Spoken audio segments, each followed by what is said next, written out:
Good morning and welcome to the new edition of Dr. Lamba's Awakening Call.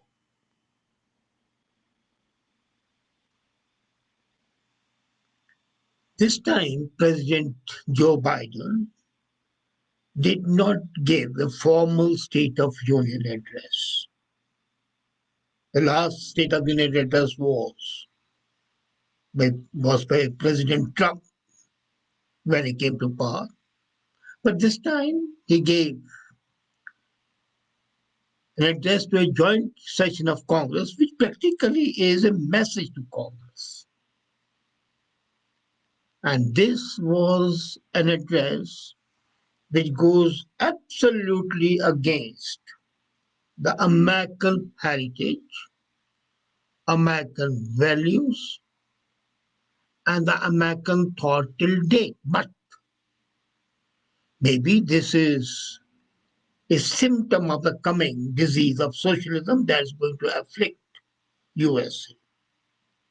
It's a far left address, and the speech features not only calls for unprecedented, massive new spending, but it also reflected a radical, far left agenda. And the beauty is that this far left agenda, approximating Soviet Russia, whom Democrats castigate, or China or Cuba, has been camouflaged, covered, and presented as recovery and given a suitable name to tempt people, aid for the American families.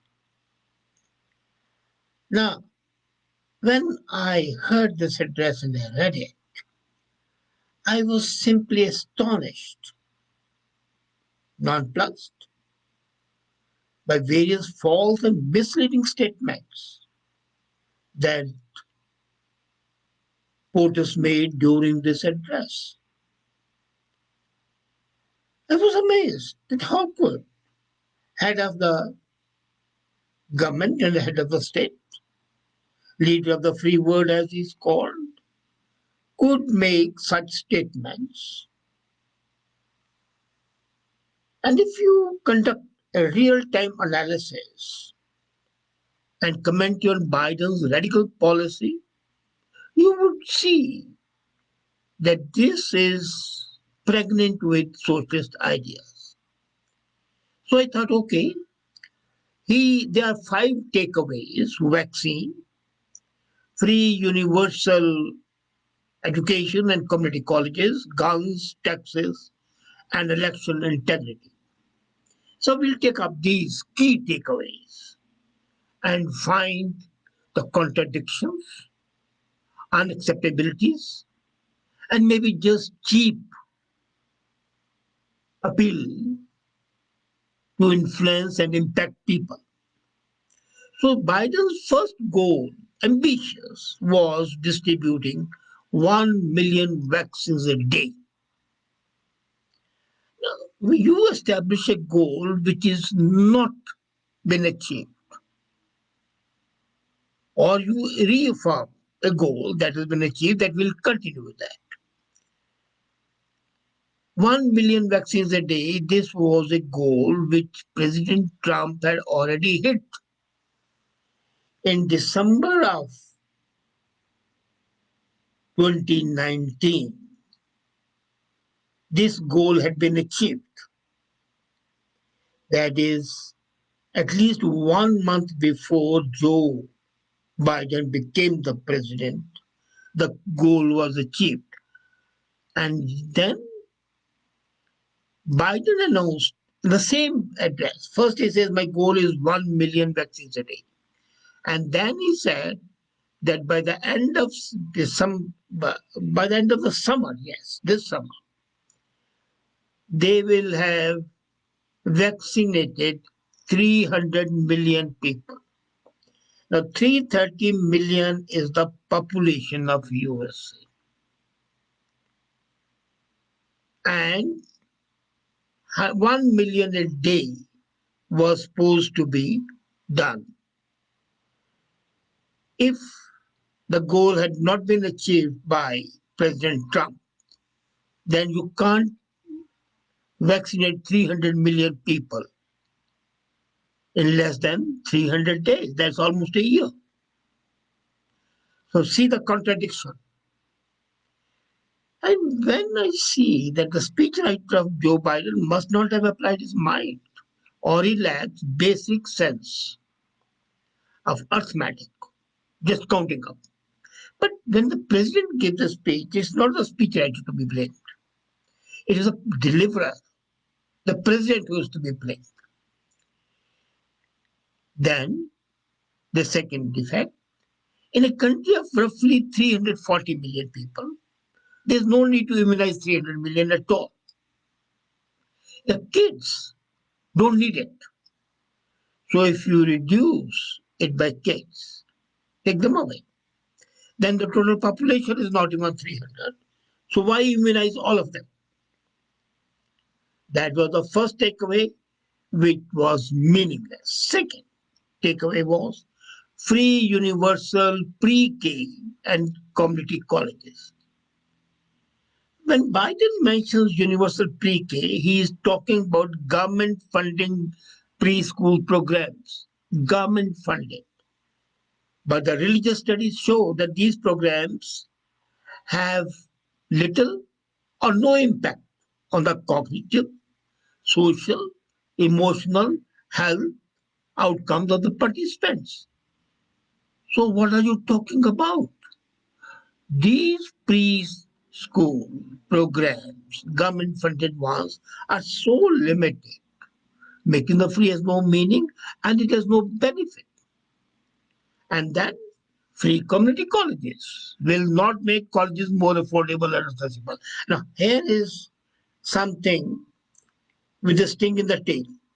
They say free community colleges. Free would not mean that the colleges will become affordable. As a matter of fact, already more than 50% of the students in the community colleges do not pay tuition fee because of the existing federal aid. And the free community colleges have an underlying restraint that this free education will only be given to the marginal people who are living on food stamps. So the people who are already in food stamps are already getting free education. As I told you, 50% don't get that. So what are you doing? Nothing. And this was done basically at the time of President Clinton. The same party, the same agenda achieved. What President Clinton did was good. But then how can you repeat that? Because it is already in existence. The third takeaway, guns.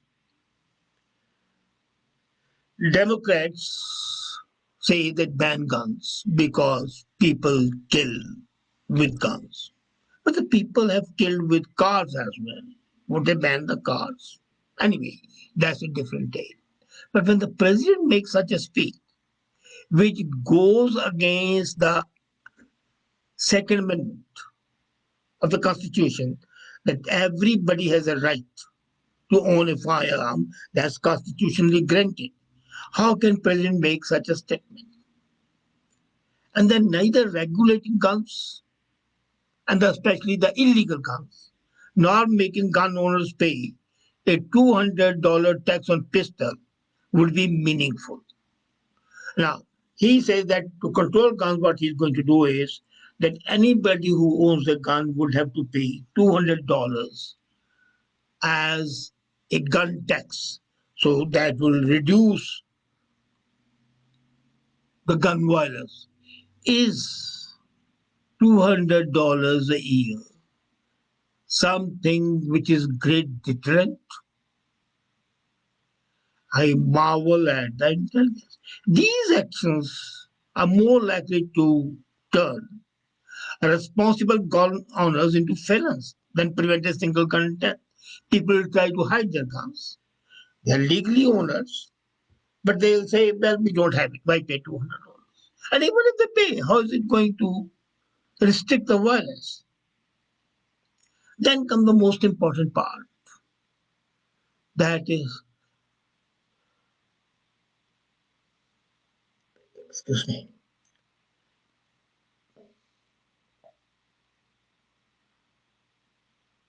the most important takeaway from this address to the joint session, which replaced State of Union address, was taxes. Biden claimed that he will not raise taxes on anyone making less than $400,000 a year. $400,000. That tax would not be increased. Great. Then he says he'll increase taxes as income above that. He forgot that high corporate taxes hurt workers. What happens is that 100% of tax cost is passed on to the workers in the form of lower wages, as the investors, the employers would invest less in USA. Now, what happens is they don't directly reduce the wages, but then they ship the factory, say, to Mexico or to Canada or to China or to India, and the people become unemployed. So indirectly, taxes are being reduced. Sorry, the wages are being reduced, and it's adding to the unemployment. Are you aware that since President Biden took over, 23 companies have relocated outside US? The process which was started by President Trump to bring the companies back, and the unemployment which was 0% at the time of Trump is now 6.8%. So this was one major takeaway. And then they talk of election integrity all the time. So the next takeaway was election integrity. And the truth about this takeaway would throw the validity and credibility of the future elections in doubt. What he is proposing would be to taking away the authority of the voters of the states to make their own decisions on how their elections should be done. Now, what happens in US at present is that there is no federal rule, there is no central rule. Each state has its own rule. And that's a sign of federalism, real federalism. Each state decides within itself how it should elect its people, who should be allowed to vote, what process should be there, how the form should be submitted, how the scrutiny should take place, how the voting should take place. These are the basic things. So why would the meddling by the federal government in the election of the state be an improvement? Now, at present, what happens in the USA is also not only the states have their own rules, but at the local municipal level, each municipality has its own rules. Some municipalities might be 4 years, some might be 5 years, some might be 6 years. But no, he wants to centralize. That is basically a step away from democracy to dictatorship, authoritarianism. I'm all praise for Modi, but Modi is an authoritarian figure. Actually, I'm writing an article how the authoritarianism is rising now, and this is the third wave of authoritarianism in the world. The first two waves, and now this is the third wave. And as a matter of fact, this third wave is going to be much more dangerous. What's happened in Hungary is a classic example. And then this authoritarianism is a typical replication of what Hitler did. He came by very legal means. He was elected, and then he became a dictator. And some people are dictators not in name, but in deed. So President Biden's centralizing the federal powers, the powers of the states, are usurping the powers of the states and municipalities, is a trend towards dictatorship. What are they going to solve? Certainly not the fraud. as they have always been saying there's no fraud at all. No fraud exists. Now, if no fraud exists in the elections, what are you going to do? How are you going to maintain or improve the integrity? Maintaining is fine. President Biden's claim that the country's sports is fine, but then look what the Democrat Secretary of State, Bill Gardner, has to say. His own secretary. He says that this rule would trample on the state's constitution and overcomplicate the election system at tremendous financial cost. Now, when the Secretary of the State says something which is diametrically opposed to what the President says, something is wrong somewhere. Uh-huh. Everything is wrong. Biden administration on some of the most controversial and dishonest claims has been making such statements on border crisis, security situation at the border, and so on. And I am amazed that the so-called fact checkers of CNN, of MSN, they're keeping quiet.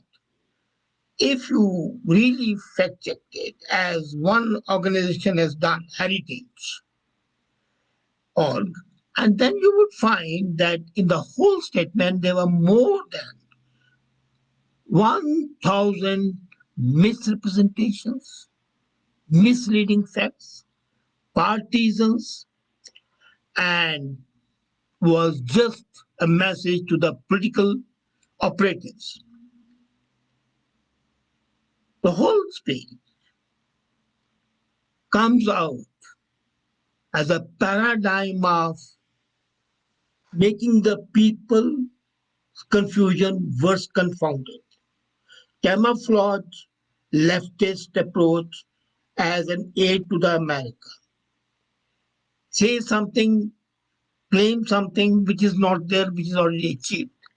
The whole process is basically typical of political chicanery, of trying to defraud people, and as I said earlier, is full of howlers and makes the situation extremely dicey for the people and for the country.